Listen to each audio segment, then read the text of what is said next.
ദൈവജനം ഒരുമിച്ച് കൂടി പ്രാർത്ഥിക്കുന്നതിൻ്റെ ആവശ്യകത മനസ്സിലാക്കിയ ദൈവഭക്തന്മാരും ദൈവജനവുമാണ് ഇവിടെ കടന്നു വന്നിരിക്കുന്നത്. ഏത് കാലയളവിലും പ്രാർത്ഥന എന്ന് പറയുന്നത് വിജയത്തിന്റെ മുന്നോടിയാണ്. Prayer is the key of victory. വേദപുസ്തകത്തിൽ പ്രാർത്ഥനയിലൂടെ വിജയം നേടിയ അനേക ഭക്തന്മാരെ കുറിച്ച് നമുക്ക് കാണുവാനായിട്ട് കഴിയും. പ്രത്യേകിച്ച് ഈ ഒരു അവസരം എന്ന് പറയുന്നത് നമ്മൾ മുൻപ് കേട്ടിരുന്നത് വടക്കേ ഇന്ത്യയിൽ മാത്രമാണ് പ്രതിസന്ധികൾ ഉള്ളത്, സുവിശേഷ പ്രവർത്തനങ്ങൾക്ക് തടസ്സമുള്ളത് എന്ന് കേട്ടിരുന്ന കാലഘട്ടത്തിൽ നിന്നും സോ ചേഞ്ച് നമ്മുടെ ഇടയിലേക്ക് അത് വന്നെത്തപ്പെട്ടിരിക്കുകയാണ്. കഴിഞ്ഞ ദിവസം ഞാൻ കണ്ട ഒരു വീഡിയോയിൽ മൺമറഞ്ഞു പോയ ഭക്തന്മാരായിരിക്കുന്ന അനേകരുടെ കല്ലറകൾ അടിച്ചു പൊട്ടിക്കുന്ന വീഡിയോ.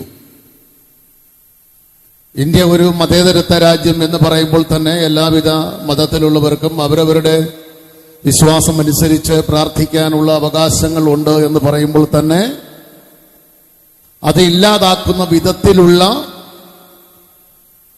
പ്രവർത്തനങ്ങളാണ് നാം കാണുകയും കേൾക്കുകയും ചെയ്തുകൊണ്ടിരിക്കുന്നത്. ഇതിനെതിരായിട്ട് നമുക്ക് ചെയ്യാൻ കഴിയുന്ന ദൈവവചനത്തിന്റെ അടിപ്പടയിലുള്ള ഒരു വലിയ ഉത്തരവാദിത്വമാണ് ഇന്ന് പകൽക്കാലം ഇവിടെ നമുക്ക് ചെയ്യാനായിട്ടുള്ളത്. ദൈവമക്കൾ ഒരുമിച്ച് കൂടി വന്ന് പ്രാർത്ഥിച്ച ഇടങ്ങൾ, സാഹചര്യങ്ങളിലെല്ലാം വമ്പൻ വിടുതലുകളാണ് അനുഭവിക്കാൻ കഴിഞ്ഞതായി വേദപുസ്തകം നമ്മെ പഠിപ്പിക്കുന്നത്. അതുകൊണ്ട് തന്നെയാണ് ഈ ഒരു അവസരം പ്രാർത്ഥനയ്ക്ക്, പ്രത്യേകിച്ച് ഒരു പ്രാർത്ഥന സമ്മേളനമായിട്ട് ഇവിടെ സംഘടിപ്പിച്ചിരിക്കുമ്പോൾ ഇത് ഇവിടെ മാത്രം പാലിയോട് മാത്രം ഒതുങ്ങി നിൽക്കുന്ന ഒരു സാഹചര്യമായിട്ടല്ല വരും ദിവസങ്ങളിൽ വരാൻ പോകുന്നത്. ഇന്ത്യയിലെ എല്ലാ മുക്കിലും മൂലയിലും എല്ലാം ഉണർന്ന് പ്രാർത്ഥിക്കുന്ന ഒരു കൂട്ടം ജനം ഉണ്ടാവുമെന്നുള്ളതിൽ യാതൊരു സംശയവുമില്ല. യുദ്ധവും യുദ്ധഭീഷണികളും നടന്നുകൊണ്ടിരിക്കുന്ന ഈ പ്രത്യേക കാലഘട്ടത്തിൽ എല്ലാം തകർന്നു എന്ന് പറയുന്ന ഇറാന്റെ മണ്ണിലും പ്രാർത്ഥിക്കുന്ന ഒരു കൂട്ടം ജനം ശക്തമായി ഉയർന്നു വരുന്നത് നമ്മൾ മീഡിയയിലൂടെ കാണുന്നുണ്ട്. അതിന്റെ അർത്ഥം പ്രാർത്ഥിക്കുന്നവന്റെ ശക്തി ചോരുന്നില്ല, പ്രാർത്ഥിക്കുന്നവന്റെ പ്രാർത്ഥനാ അനുഭവങ്ങൾ കുറഞ്ഞു പോകുന്നില്ല. അവൻ പ്രാർത്ഥിക്കും, ദൈവം അത്ഭുതങ്ങളെ ചെയ്യും.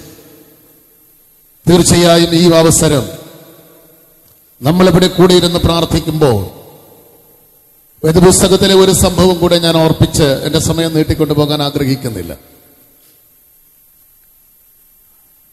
യെരിഹോവിന്റെ മതിൽ ദൈവജനത്തിന് ഒരു പ്രശ്നമായി തീർന്നപ്പോൾ ദൈവം പറഞ്ഞൊരു കാര്യമുണ്ട്. 6 പ്രാവശ്യം നീ ചുറ്റ്, 7ാമത്തെ ദിവസം 7ാമത്തെ പ്രാവശ്യം നീ ചുറ്റിത്തീരുമ്പോ, നീ ആർപ്പിട്ട് തുടങ്ങുമ്പോൾ യെരിഹോവിന്റെ മതിലിടിക്കാൻ ഞാൻ അവിടെ ദൂതനെ ഏൽപ്പിച്ചിട്ടുണ്ട്. നാം പ്രാർത്ഥിക്കുമ്പോൾ സ്വർഗത്തിലെ ദൈവം ചെയ്യേണ്ട വലിയ പ്രവൃത്തികൾ ചെയ്യുവാനിടവരും. ഇവിടെയെല്ലാം സുവിശേഷ പ്രവർത്തനങ്ങൾക്ക് വിരോധമായിട്ടുള്ള, ആലയങ്ങൾക്ക് വിരോധമായിട്ടുള്ള, ദൈവഭക്തന്മാർക്ക് വിരോധമായിട്ടുള്ള പ്രതിസന്ധികൾ ഉളവായി വന്നിട്ടുണ്ടോ? അവിടെയെല്ലാം ദൈവത്തിന്റെ പ്രവൃത്തി വരും ദിവസങ്ങൾ കാണുവാനായിട്ട് കഴിഞ്ഞിട്ടുണ്ട്. ഞാൻ ഈ കാലഘട്ടത്തെ റെക്കോർഡ് ഓഫ് ഹാർവെസ്റ്റ്, കൊയ്ത്തിന്റെ പതിറ്റാണ്ട് എന്നാണ് ഞാൻ വിശേഷിപ്പിക്കുന്നത്. എന്തുകൊണ്ടും പ്രതിസന്ധികളുടെ നടുവിലാണ് സഭ വളർന്നിട്ടുള്ളത്, ദൈവമക്കൾ വളർന്നിട്ടുള്ളത്. ആ വളർച്ച ഈ പ്രതികൂലത്തിന്റെ നടുവിലും ഉണ്ടാകുവാൻ ഈ പ്രാർത്ഥന ഒരു കാരണമായി തീരട്ടെ എന്ന് ഞാൻ ആശംസിക്കുന്നു. 1 തെസ്സലോനിക്കർക്ക് ലേഖനം 4-ാം അധ്യായത്തിലേക്ക് നമ്മൾ വരുമ്പോ, പ്രേ വിത്തൗട്ട് സീസിങ്, ഇടവിടാതെ പ്രാർത്ഥിപ്പിൻ. യേശു തന്റെ പരസ്യ ശുശ്രൂഷ കാലയളവിൽ ഏറ്റവും കൂടുതൽ സമയം ചെലവഴിച്ചത് പ്രാർത്ഥനയ്ക്കായിട്ടാണ്. ശിഷ്യന്മാർ പടകിൽ യാത്ര ചെയ്യുമ്പോഴും യേശു പ്രാർത്ഥിച്ചുകൊണ്ടായിരുന്നു. പ്രാർത്ഥനകൾ യേശുവിനും പരിശോധനകളുണ്ടായി, പ്രതികൂലങ്ങളുണ്ടായി, പ്രതിസന്ധികളുണ്ടായി. ആ പ്രതിസന്ധികളെയും പരിശോധനകളെയും എല്ലാം വചനം കൊണ്ട് യേശു ജയിക്കുവാനിടയായി തീർന്നു. പ്രിയ ദൈവഭക്തന്മാരോട്, ദൈവജനത്തോട് എനിക്ക് പറയാനുള്ളത്, വചനമെന്ന വാളാണ് നമ്മുടെ കയ്യിൽ നമ്മൾ എടുത്തിരിക്കുന്നത്. നമ്മുടെ ആയുധങ്ങൾ പോരിന്റെ ആയുധങ്ങളല്ല. പ്രത്യുത വചനം എന്ന വാളെടുത്തുകൊണ്ട് പ്രതിസന്ധികളിലെതിരായി നമ്മൾ പോരാടുവാൻ തയ്യാറായാൽ തീർച്ചയായും വിടുതൽ നമുക്ക് ഉണ്ടാകും എന്നുള്ളതിന് യാതൊരു സംശയമില്ല. ഈ പ്രാർത്ഥനാ യോഗത്തിന് എല്ലാവിധമായിരിക്കുന്ന ആത്മീക ആശംസകളും നേർന്നുകൊണ്ട് എനിക്ക് നൽകപ്പെട്ട വിലപ്പെട്ട സമയത്തിന്റെ അകത്ത് തന്നെ ഞാൻ നിർത്തിക്കൊണ്ട് എന്റെ വാക്കുകൾ ഉപസംഹരിക്കുന്നു. ദൈവം നമ്മെ ധന്യമായി അനുഗ്രഹിക്കുമാറാകട്ടെ.